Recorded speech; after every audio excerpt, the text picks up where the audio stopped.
निकसत आवत मुख नहीं। हजारों वर्ष लोग तपस्या करते हैं लेकिन मरने के समय आखिरी में मुंह से राम नहीं निकल पाता। जिसमें आपकी ज्यादा रुचि होगी, ज्यादा आपका मोह होगा, अंत समय में वही याद आता है।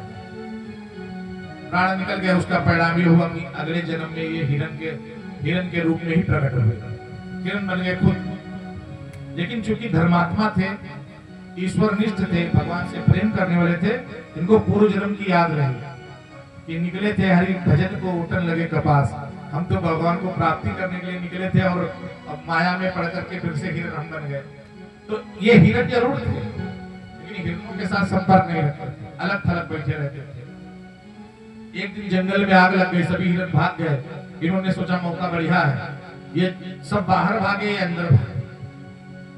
उस जंगल की आग में घुसते चले गए, अब घुसते चले गए अंदर तक और उसी में जल करके भस्म हो गए। कैसे भी शरीर से मुक्ति चाहते थे ना, क्योंकि मनुष्य के शरीर से ही मुक्ति मिल सकती, किसी जानवर के शरीर से मुक्ति नहीं मिल सकती है। ये दुर्लभ है शरीर, देवताओं तक को दुर्लभ है, क्योंकि देवताओं की मुक्ति नहीं होती है। मुक्ति केवल और केवल मनुष्यों की ही होती है। तो इसलिए सोचा कि ये इस शरीर से तो मुक्ति होनी नहीं, तो छोड़ देना ही अच्छा है। इनका अगला जन्म एक कान्यकुब्जी ब्राह्मण के यहाँ हुआ, लेकिन तब भी इनको अपने दिमाग में, देखिए प्रसंग बहुत बड़ा है, बहुत विस्तृत है, जड़ भरत का संवाद बहुत बड़ा है, लेकिन आपको चूंकि अभी बहुत बाकी है बताना, हम सोच रहे हैं थोड़ा थोड़ा कथाओं को, जैसे कि ध्रुव चरित्र इतना बड़ा है कि आपको 2 घंटा 3 घंटा ध्रुव चरित्र सुना सकते थे, लेकिन क्योंकि समय के अनुसार कल भगवान का जन्म होना है। अभी भगवान की वंशावली बाकी है, सूर्यवंश की और चंद्रवंश की, उसमें बहुत समय लगेगा, इसलिए थोड़ा थोड़ा संवाद बताते हुए आगे बढ़ रहे हैं। अगला जन्म कान्यकुब्जी ब्राह्मण के यहाँ हुआ। उसने इनकी जन्म कुंडली बनाई। उसने देखा कि ये तो बहुत बड़ा विद्वान लड़का है, कहा हमारा पुत्र जो हुआ है छोटा वाला बहुत बड़ा विद्वान होगा। जन्म कुंडली के सारे ग्रह नक्षत्र बहुत इनके बलिष्ठ थे।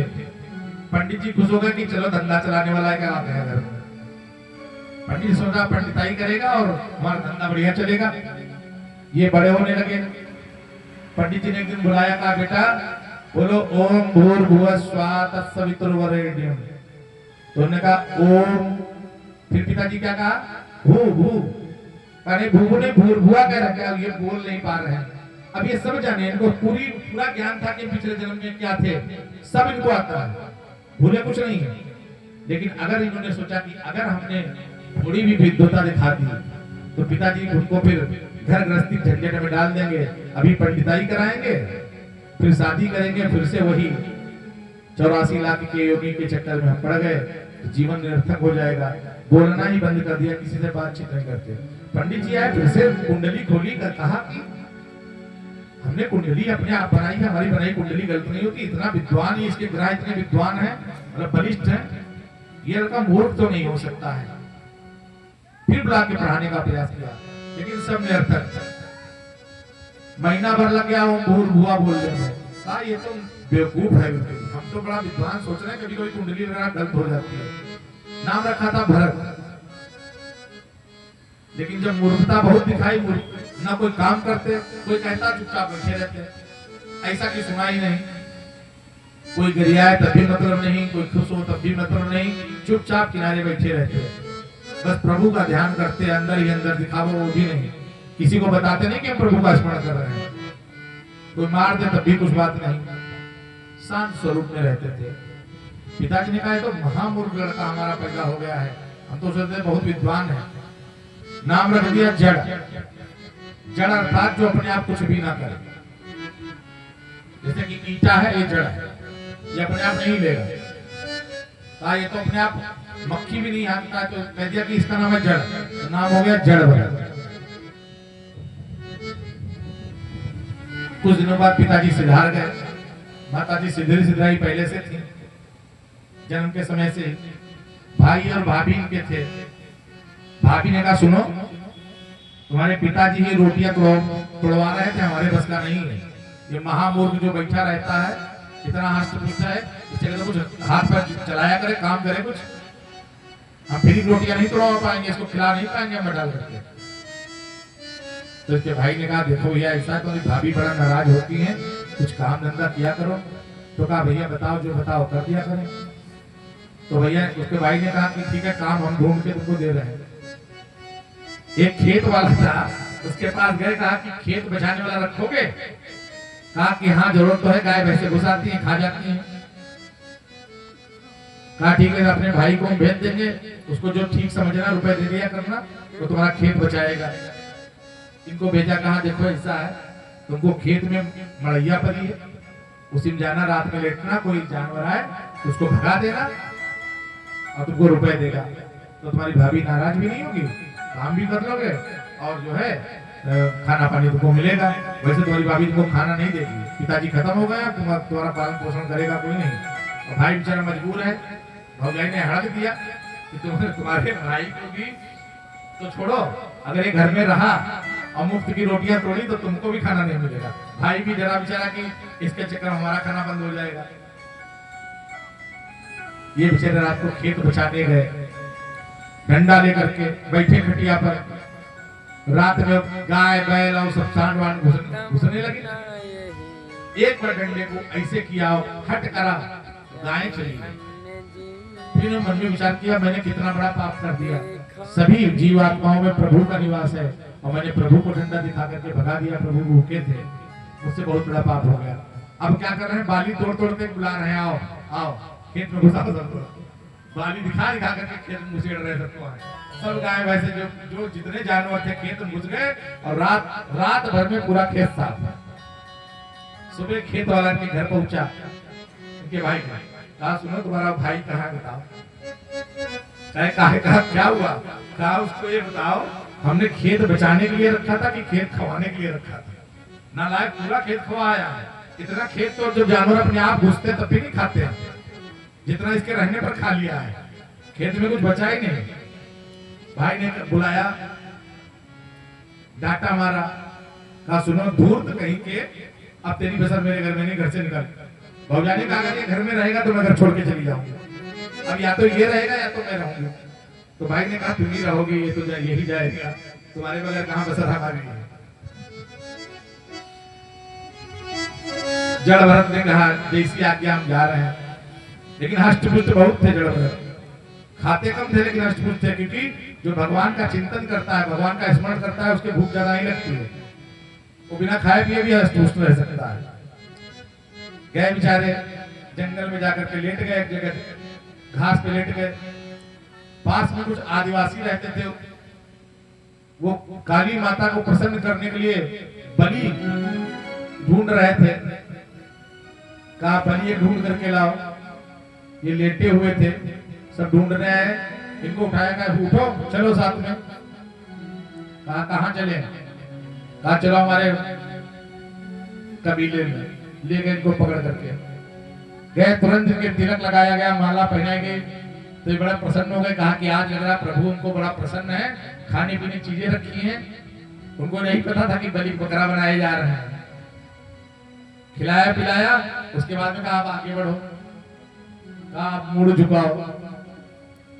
तो जड़ भरत जी ने देखा सामने काली माता की मूर्ति बनी हुई है, जड़। अब चूंकि बुद्धिमान तो थे ही, जान गए लोग हमारी बलि देने जा रहे हैं। आंखों में आंसू आ गए, कहा भगवान ऐसा है, मैं जीवित नहीं रहना चाहता, अगर मेरी मृत्यु इस प्रकार लिखी है तो मुझे वो भी स्वीकार है, लेकिन मैं 3 जन्मों से प्रयास कर रहा हूँ इस शरीर से मुक्ति पाने का। अगर इस बार भी मेरा प्रयास निष्फल रहा तो मेरा जीवन निरर्थक हो जाएगा। ऐसा कहकर के मुड़ झुका दिया और प्रभु को अपने स्मरण में ला करके ध्यान करने लगे। जैसे ही तलवार उसने उठाई, काली माता प्रकट हो गई और काली माता सब जितने वहां पर आदिवासी कबीले के लोग मारने के लिए खड़े थे, सबकी गर्दनें काट करके अपनी मूर्ति में स्थापित हो गई।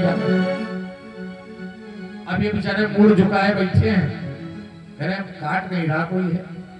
थोड़ी देर तक रास्ता देखा, फिर कहा आप लोग खोपड़ी उठा के देखे ही नहीं, कोई काटेगा कि खाली बैठे हैं। देखा तो सबकी खुद ही नट्टी कटी पड़ी है।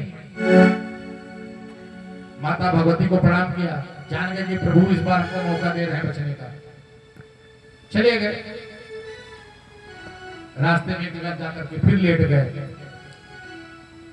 अब यहाँ से जड़ भरत संवाद शुरू होता है। बड़ा गूढ़ और दार्शनिक संवाद है, लेकिन हम कोशिश करेंगे इसको सरल भाषा में बताने का। एक राजा रोहूगढ़ है, उनके वो जा रहे हैं कपिल मुनि के आश्रम में शास्त्रार्थ करने के लिए, मतलब संतों का सम्मेलन करने के लिए जा रहे हैं। उसमें से एक जो उनका डोली उठाने वाला कहार है, उसका पैर मुड़ जाता है, तो भाई डोली लड़खड़ा जाती है। राजा से कहते हैं महाराज इसका तो पैर लग रहा है, टूट गया है। तो राजा कहते ठीक है, देखो कोई और हो तो उसको बुला लो। अब भरत जी बेचारे सो रहे थे, कहा देखा हष्टपुष्ट है, डोली उठा लेगा। जगह गए, उठो, महाराज बुला रहे हैं, चले गए बेचारे। तर्क वितर्क नहीं करते थे, लेकिन जो संत पुरुष होते हैं तर्क वितर्क में नहीं पड़ते हैं, वो हर काम प्रभु इच्छा समझकर ही करते हैं। चले गए, कहा डोली में लगो, डोली में लग गए। थोड़ी देर डोली चली, एकदम से कूद पड़े। इन्होंने देखा चींटी जा रही थी, उस पर पैर पड़ने वाला था, तो पैर ना रखा तो आगे कूद गए, तो डोली एकदम से उछल गई। उछली तो राजा ने कहा क्यों रे, कैसे डोली चला रहे हो? तो सैनिकों ने कहा महाराज जो नया वाला है कूद रहा है, कहा इसकी खाल खिंचवा देंगे, सही चला। फिर एक चींटी आई, फिर डोली कूद गई। राजा ने बाहर देखा, कहा डोली रख दे। कहा तुमको अकल नहीं है? बिल्कुल, हम जानते हो कौन है, तुम्हारी खाल खिंचवा देंगे, भूसा भरवा देंगे, इस राज्य के हम राजा हैं, तुम जो है मजाक कर रहे हो साहब? कहा महाराज मजाक नहीं कर रहे हैं, चींटी आ रही थी तो हमने सोचा पैर तले पड़ जाएगी, मर जाएगी। तो राजा हंसने लगा, तो महामूर्ख मालूम पड़ रहा है हमको। भरत जी चुपचाप खड़े हुए हैं। राजा ने कहा सुनो, तुम महामूर्ख हो और हमारा क्रोध ना दिलाओ, ना तुमको हम इतना मारेंगे, इतना कष्ट देंगे,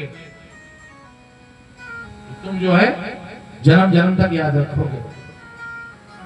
जड़ भरत ने सोचा कि मैं बचपन से अभी तक नहीं बोला, पूरा जीवन मैंने बिता दिया, मैंने नहीं बोला, लेकिन आज मुझे बोलना ही पड़ेगा। क्यों?